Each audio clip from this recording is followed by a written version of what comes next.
எனக்கு மௌத்தை தரக்கூடாதுன்னு வேண்டக்கூடாதுன்னு சொல்லப்பட்டதா இல்லையா? உமர் ரலியல்லாஹு அன்ஹு அவர்கள் செய்த துஆ புகாரி ஷரீஃபிலே இடம்பெற்றிருக்கிறது. வஜஅல் மௌத்தி, எனக்கு மௌத்தை தருவாயாக, ஃபீ பலதி ரசூலிக்க ஸல்லல்லாஹு அலைஹி வஸல்லம், உன்னுடைய ஹபீப் நபிகள் நாயகம் ஸல்லல்லாஹு அலைஹி வஸல்லம் அவர்கள் துயில் சாய்ந்து கொண்டிருக்கக்கூடிய மதீனாவுடைய மதீனா தேசத்திலே எனக்கு மௌத்தை தருவாயாக. அல்லாஹும்ம ஜஅல் மௌத்தி ஃபீ பலதி ரசூலிக்க, யா அல்லாஹ் உன்னுடைய நபிகள் நாயகம் ஸல்லல்லாஹு அலைஹி வஸல்லம் அவர்கள் துயில் சாய்ந்து கொண்டிருக்கக்கூடிய உலகத்திலே ஜன்னத் சொர்க்கம் என்று சொல்லக்கூடிய உலகத்துல நான் சொர்க்கத்துக்கு போயிட்டு வந்துட்டேன்னு யாரும் சொல்ல முடியாது. வேண்டுமானால் கலிபோர்னியாவுக்கு போயிட்டு வந்தோம், அமெரிக்காவுக்கு போயிட்டு வந்தோம், ஜெர்மனிக்கு போயிட்டு வந்தோம் என்று பல ஊர்களை சொல்லி காட்டலாம். ஆனால் உலகத்திலேயே ஒருவர் நான் சொர்க்கத்துக்கு போயிட்டு வந்தேன் என்று சொல்வதற்குண்டான தகுதி, அதற்குண்டான பாக்கியம் மதீனா. मदीना में जन्नत नहीं है लेकिन जन्नत में मदीना नहीं है लेकिन मदीना में जन्नत है என்று உருதுவிலே அழகாக சொல்வார்கள். சொர்க்கத்தில் மதீனா இல்லை, ஆனால் மதீனாவிலே சொர்க்கம் உண்டு என்று சொல்வார்கள். பெருமானார் ஸல்லல்லாஹு அலைஹி வஸல்லம் அவர்கள் சொன்னார்கள், பைத்தி வ மிம்பரி, என்னுடைய வீட்டிற்கும் நான் தொலை வைத்த அந்த மெம்பருக்கும் நடுவிலே இருக்கக்கூடிய இடம் ரவுலாத்துல் ஜன்னா என்று சொல்வார்கள், சொர்க்கத்தின் ஒரு பகுதி என்று சொன்னார்கள். அந்த சொர்க்கத்தின் பகுதியிலே 2 ரக்காயத்துகள் யார் தொழுவார்களோ அவர்களுக்கு அல்லாஹ் தஆலா சொர்க்கத்தை தருவான் என்று சொன்னார்கள். ஆக உலகத்திலேயே நம்முடைய பாதம் சொர்க்கத்தை தாங்கிய பாதமாக, சொர்க்கத்திற்கு சென்று வரக்கூடிய ஒரு மிகப்பெரிய பாதம் என்று சொன்னால் அது மதீனாவுக்கு செல்வதன் மூலமாக வரும் என்பதை நம்மால் தெரிந்து கொள்ள முடிகிறது. ஆக உமர் ரலியல்லாஹு அன்ஹு அவர்கள் அல்லாஹும்ம ஜஅல் ஃபீ மௌத்தி, இறைவா எனக்கு மௌத்தை தருவாயாக. எங்கே தருவாயாக? பலதி ரசூலிக்க ஸல்லல்லாஹு அலைஹி வஸல்லம், மதீனா நகர். பெருமானார் அவர்கள் துயில் சாய்ந்து கொண்டிருக்கக்கூடிய பூமி, உலகமெங்கும் எல்லா வைரஸ்களும் உலகத்தில் எங்கு வேண்டுமானாலும் செல்லலாம். பெருமானார் அவர்கள் சொன்னார்கள், தொற்று நோய், காச நோய் போன்ற நோய்கள் இந்த மதீனாவுக்கு வராது என்று சொன்னார்கள் ஸல்லல்லாஹு அலைஹி வஸல்லம் அவர்கள். அப்படிப்பட்ட புனித பூமியான மதீனா ஷரீஃப், அல்லாஹு தஆலா அங்கே சென்று பெருமானாருடைய தர்பாருக்கு சென்று சலாமும் சலவாத்தும் சொல்லக்கூடிய பாக்கியத்தை அல்லாஹு தஆலா தருவானாக. கண்ணியத்திற்குரியவர்களே, நாம நினைக்கிறோம் நம்மெல்லாம் ஹஜ்ஜுக்கு போக முடியுமா, அதெல்லாம் பெரிய பணக்காரங்க போறது, நமக்கெல்லாம் ஏழை, நம்மள அல்லாஹ் எப்படி கூட்டு போவான் நினைக்கவே நினைக்காதீங்க. அப்படி நினைச்சா அல்லாஹ் நசீபாக்குறத ரொம்ப தாமதமாக்கி கொண்டே இருப்பான், அல்லது நசீபாக்காமலேயே போவான்.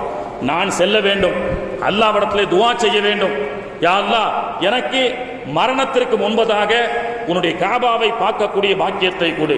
உலகத்தில் எங்கும் இல்லாத சிறப்பான ஒரு இடம் என்று சொன்னால் அது மக்கா.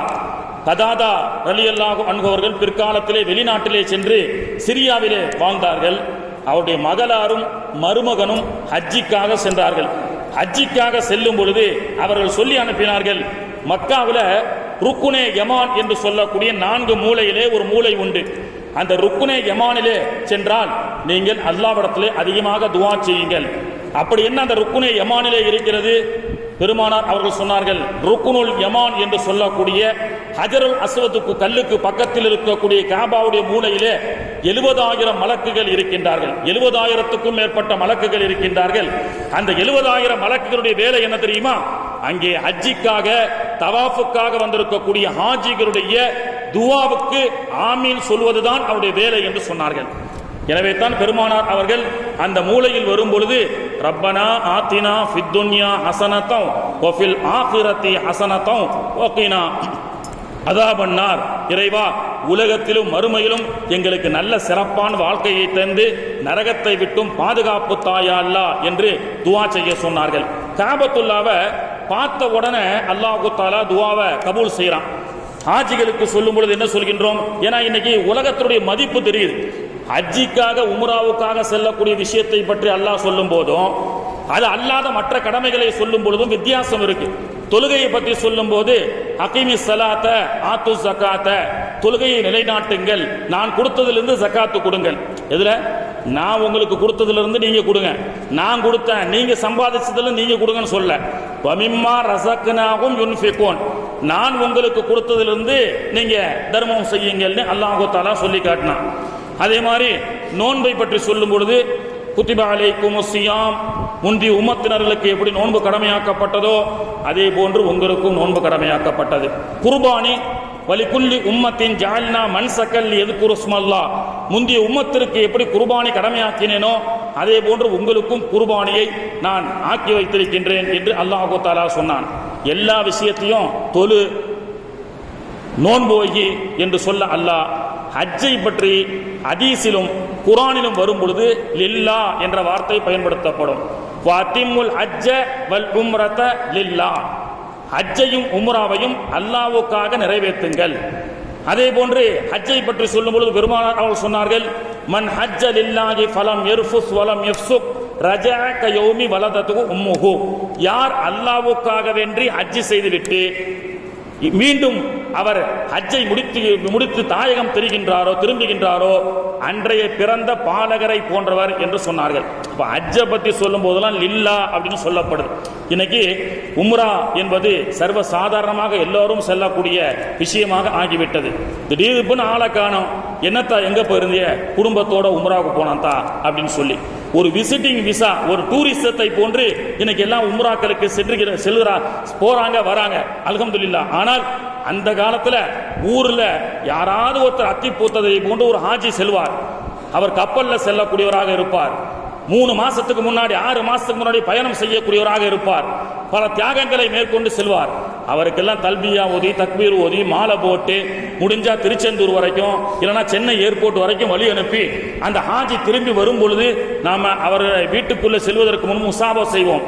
இதெல்லாம் சுன்னத்தான காரியம், சரியா?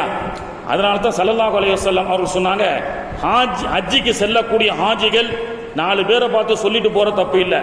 வரும் பொழுது ஹாஜிகளை பற்றி ரசூலுல்லாஹ் சொன்னாங்க, இதா லகீத்துல் ஹாஜி, ஒரு ஹாஜி தன்னுடைய ஹஜ்ஜி கடமையை முடித்துவிட்டு திரும்பி வந்தால், இதா லகீத்துல் ஹாஜி ஃபஸல்லிம் அலைஹி, அவரை சென்று நீங்கள் சலாம் சொல்லுங்கள்.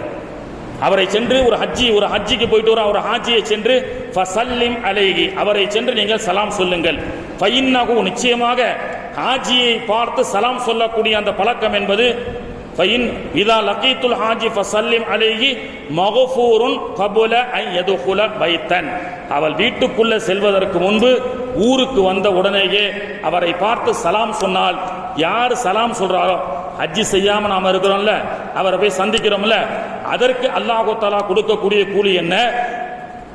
அவருடைய பாவங்கள் மன்னிக்கப்படும், சந்திக்கக்கூடியவருடைய பாவங்கள் மன்னிக்கப்படும். அவரும் ஹஜ்ஜி செஞ்சு எல்லா பாவங்களும் மன்னிக்கப்பட்டு அன்று பிறந்த பாலகனாக ஊருக்கு வராரு. அவரை சென்று சந்திக்கக்கூடிய நன்மக்களுக்கும் அல்லாஹ் தஆலா என்ன சொல்றான்? ஸல்லல்லாஹு அலைஹி வஸல்லம் அவர்கள் சொன்னாங்க, இதா லகீத்துல் ஹாஜி ஃபஸல்லிம் அலைஹி மக்ஃபூருன் கபுல அன் யதுகுல பைத்தன், அவர் வீட்டுக்கு சென்று உலகத்திலே ஈடுபட்டு அதன் மூலமாக பாவங்கள் செய்வதற்கு முன்பு அவரை பரிசுத்த அடைந்த நிலையிலே அவரை சென்று யார் சந்திக்கின்றாரோ அவருடைய பாவங்கள் மன்னிக்கப்படும் என்று சொன்னார்கள். ஆக கண்ணியத்திற்குரியவரே, எதனால் மினாவில் போய் தங்குறாங்க, முஸ்தலிஃபாவுக்கு போறாங்க, அரஃபாவுக்கு போறாங்க, ஷைத்தானுக்கு கல்லடிக்கிறாங்க, எதனால பாவம் மன்னிக்கப்படுது? அதனால ஏன் அல்லாஹ் பாவத்தை மன்னிக்கிறான்? மினா என்பது என்ன?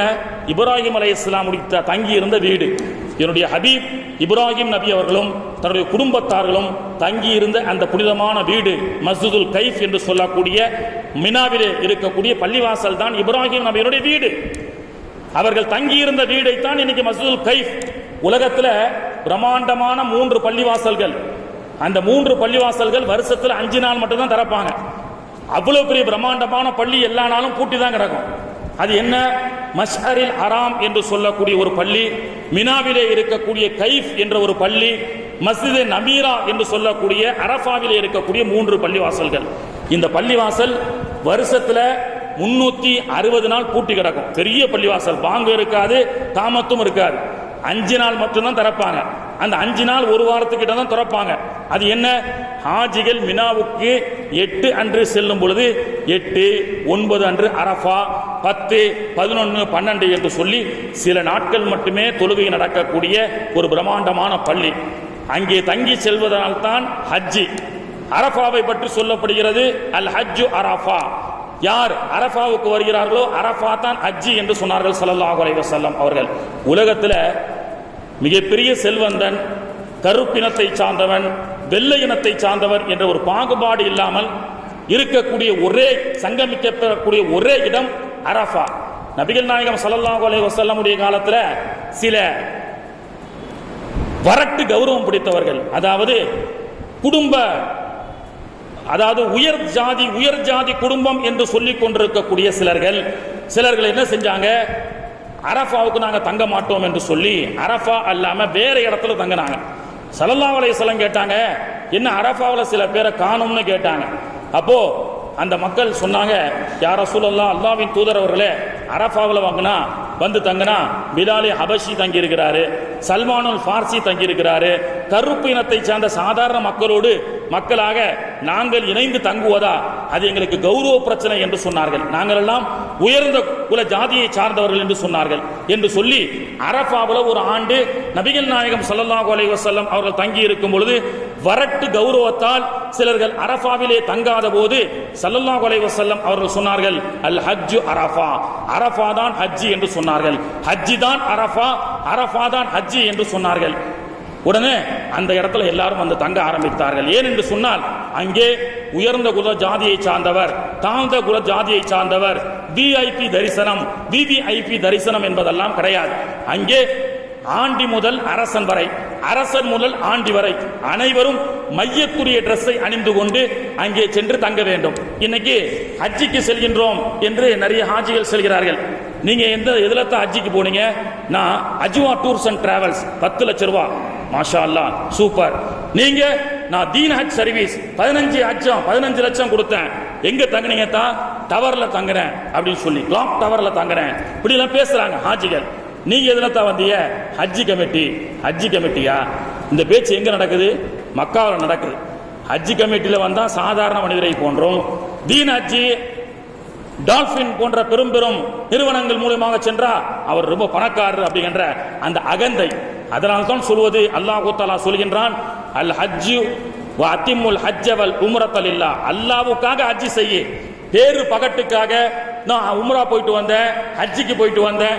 ஏங்க போறது நாம ஹஜ்ஜிக்காக உம்ராவுக்காக, போட்டிருக்கக்கூடிய உடை என்ன? கஃன் உடை. கஃன் ட்ரெஸ்ஸை போட்டுட்டு மௌத்து, அதாவது ஒரு ஹதீஸ் வருகிறது, மௌத்தாவதற்கு முன்பு மௌத்தாகுங்கள், மூத்து கபுல் அன் தமூத் என்று ஒரு ஹதீஸ் வருகிறது. அதாவது மௌத்தாவதற்கு முன்பு மௌத்தாகி கொல் அப்படின்னு சொல்லி, மௌத்தாகிறதுக்கு முன்னாடி எப்படித்தான் மௌத்தாகிறது அப்படின்னு சொன்னா, மௌத்தாகுவதற்கு முன்பு மௌத்தாக வேண்டும் என்று சொன்னால், நான் மௌத்தாகிவிட்டால் என்னை கஃன் அணிவதற்கு மோதினாரோ அஜ்ரத்தோ யாரோ நல்ல உள்ளங்கள் வந்து எனக்கு கஃன் அணிவிப்பார்கள். ஆனால் என்னுடைய கஃனை நானே அணிவித்துக் கொண்டு கஃன் உடையோடு தலையை திறந்த மேனிக்கு நான் நடந்து செல்லக்கூடிய ஒரு விஷயம் என்பது ஹஜ்ஜிக்காக உம்ராவுக்காக செல்லும் பொழுது. எனவே அங்கே நடமாடும் மையத்துகளாக இருக்க வேண்டுமே தவிர, அங்கே சென்று நான் இந்த டிராவல்ஸ்ல வந்தேன், அந்த டிராவல்ஸ்ல வந்தேன் என்ற ஒரு பெருமையோ அகந்தையோ இருக்கக்கூடாது. அந்த அகந்தையை அளிப்பதற்காகத்தான் நீ வெள்ளையினமாக இரு, கருப்பினமாக இரு, ஊர்ல கோடீஸ்வரனாக இரு, அல்லது துபாயுடைய ஷேக் ஆயிரு, யாராக இருந்தாலும் சரி, அல்லாஹ்வுடைய அந்த ஹஜ்ஜிக்கு சென்றால், என்னுடைய ஹபீப் இப்ராஹிம் கலீல் இப்ராஹிம் அலைஹிஸ்ஸலாமுடைய வீடு மஸ்ஜிதுல் கைஃப் மினா, இப்ராஹிம் நபி தங்கிய அந்த வீட்டிலே அல்லாஹ் தஆலா கியாமத் நாள் வரக்கூடிய எல்லா மக்களையும் தங்கின்னு சொன்னான் அல்லாஹ். ஏன்னா அல்லாஹ்வுடைய கலீல் இப்ராஹிம் அலைஹிஸ்ஸலாம் அல்லாஹ் தங்க சொன்னான். சரி, முஸ்தலிஃபாவுக்கு எதுக்கு போறோம்? எதனால காரணம்? ஒவ்வொரு விஷயம் தெரிஞ்சுட்டு போனோம். ஹஜ்ஜிக்காக ஏதோ போனாங்க, சாப்பாடு கொடுத்தாங்க, ரொம்ப நல்லா இருந்தது, தங்கிட்டு வந்தோம், அப்படி அல்ல. ஒவ்வொரு விஷயத்தையும் நாம் தெரிந்து கொண்டு செல்ல வேண்டும். வேல்யூபிள் தெரியாம சென்றால் ஒன்றும் பிரயோஜனம் கிடையாது. ஹஜ்ஜிக்காக உம்ராவுக்காக செல்லக்கூடியவர்கள் வெளியில டீ சாப்பிட போவாங்க. டீ சாப்பிடும் பொழுது அங்கே டீ கடையில சென்று வாஹி ஷாய் அப்படின்னு கேட்பாங்க, ஒரு டீ கொடுன்னு கேட்பாங்க அரபியில. அவர் ஒரு ஷாய் கொடுப்பார். அதுக்கு முன்னாடி கம் ரியால் வாஹி ஷாய், ஒரு டீ எவ்வளோன்னு கேட்பாரு. சலாஃப ரியால் அப்படின்னு சொல்லுவாங்க, ஒரு டீ 3 ரியால்னு சொல்லுவாங்க. அஜரத்து 3 ரியால்னு சொல்றானே, நம்ம ஊர் காசுக்கு எம்புட்டு அஜரத்து, எவ்வளவு விவரமா இருக்காங்க பாத்தீங்களா? இந்த அம்மா வயசான மூமான்னு நினைச்சோம். ஆனா அங்க போன உடனே 3 ரியால் தன்னுடைய பாக்கெட்ல இருந்து காசை எடுத்து கொடுக்கறதுக்கு முன்னாடி சலாஃப ரியால்னு சொன்னா 3 ரியால்னா எம்புட்டு அஜரத்து, 1 ரியாலுக்கு நம்ம ஊருக்கு 20 ரூபா. 3 ரியால்னா எவ்வளவு தாச்சு? 3 × 2 60 ரூபா. அம்மா நம்ம ஊர் காசுக்கு சராசரியெல்லாம் 60 ரியால், 60 ரூபாமா? ஐயோ 60 ரூபாவா? 60 ரூபா கொடுத்து